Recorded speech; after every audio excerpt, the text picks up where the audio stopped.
Global سمود flotilla میں شامل 2 پاکستانی شہری کون ہیں؟ شور سے آخری رابطہ کل رات ہوا ہے، اس کے بعد سے نمبر بن جا رہے ہیں۔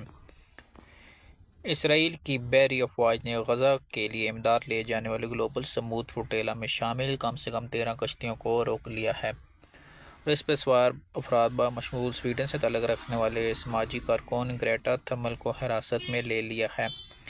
اسرائیلی وزیر خارجہ کا کہنا ہے کہ فلوٹیلا میں شامل کئی جہازوں کو محفوظ طریقے سے روک لیا گیا ہے اور ان پہ سوار افراد کو اسرائیلی بندرگاہ پر منتقل کیا جا رہا ہے۔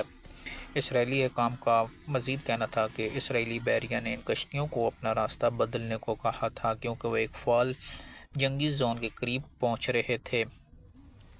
گلوبل سموٹیلا یا جی ایس ایف نے اس معاملے میں اسرائیلی مداخلت کو غیر قانونی قرار دیتے ہوئے کہا کہ یہ کوئی اپنے دفاع میں کیا گیا عمل نہیں بلکہ انتہائی مایوسی کے عالم میں اقدام اٹھایا گیا ہے۔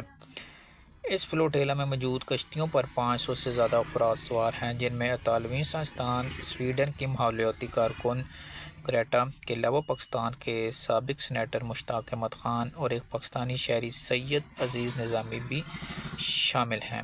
تو ناظرین، خبریں سننے کے لیے آپ اس چینل کو سبسکرائب کر سکتے ہیں۔